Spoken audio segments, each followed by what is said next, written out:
Orange County Registered Digital.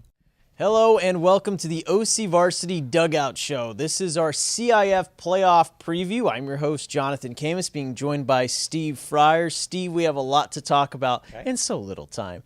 We will talk Division I. Let's kick it off, Steve. The wild card of Division I actually kicks off tomorrow, Tuesday at 3:15. All games are at 3:15 this week. We have Valencia in it. Edison is hosting Long Beach Poly. That could be good. Harvard Westlake at Mater Dei. The Monarchs have won a CIF championship in recent history. But the actual first-round games kick off on Thursday. They feature two Orange County versus Orange County matchups. Yeah, we got El Medina, Fountain Valley. I think that's the game I'm going to be at for the first round, Jonathan, on Thursday. But, you know, backing up to the wild card round, Mater Dei and Harvard Westlake. Now, last week in the state rankings, which have not been updated yet, Harvard Westlake was in the top 20 in the state. Wow. And here they're playing a road game against Mater Dei because Harvard Westlake stumbled a little bit last week. But that tells you something about how the playoff seeding committee looked at the Trinity League. But, you know, you're talking about that game, Elmo and Fountain Valley.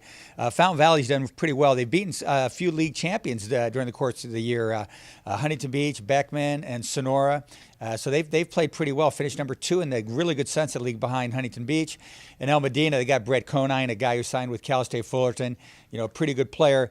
In a 7-inning baseball game, one guy like a Conine or many of these other teams have a great pitcher or something like that, yeah, that one guy can make a difference in playoff baseball. Certainly so. Let's transition to Division II, and the first-round game in Division II will be played Friday. That's also at 3:15 p.m. San Clemente, which has been number 1 in our Orange County polls for some part of the season here, Steve. They are the number 1 seed in Division II. We also have Mission Viejo in this Trabuco Hills. And Foothill will be hosting a game. So a lot of South County representation in Division II. Yeah, there was. And the interesting thing about this is Foothill. When they split up that Century League and made that Crestview League and that North Hills League, Foothill got put in the North Hills League, which made them a Division II team. Last year, Foothill played in the Division I championship game. Wow. They might be better this year. Got a great pitcher named Sebastian Lopez, who's 10-0. Can also call him Seabass, Steve. Seabass, and I love that. Yeah. And he plays more like a shark, man. I'll tell you, because that kid's a tough pitcher and a tough hitter as well. So Foothill might be a team to kind of keep a look at there in Division II. Hey, let's go back to the Thursday games, this time in Division III. These are also games at 3:15 p.m. Rancho Alamitos at Corona Del Mar, an OCOC matchup. Also Orange and Garden Grove. What do you like in Division III, Steve? Boy, you know, those games are pretty interesting, especially Orange and Garden Grove. The Garden Grove League this year was better in terms of the whole league moving up some. Garden Grove won the league. Maybe not as good as they were last year, the previous year, but still pretty good. And Orange is good. They came out of that the Golden West League and played pretty well in that, finished number 2 behind a very good Ocean View team. So that's an interesting one to watch for me there. Gosh, you know, you look at the rest of this, Corona Del Mar, they got a really good pitcher named Evan Larson. He should be a pretty tough guy for Rancho to try and beat in that first-round game.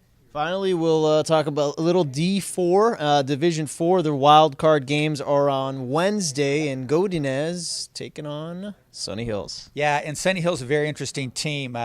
Coach over there has done a really good job. Let me tell you what, Sunny Hills used to be really good in baseball back in the 90s, really fallen off since then.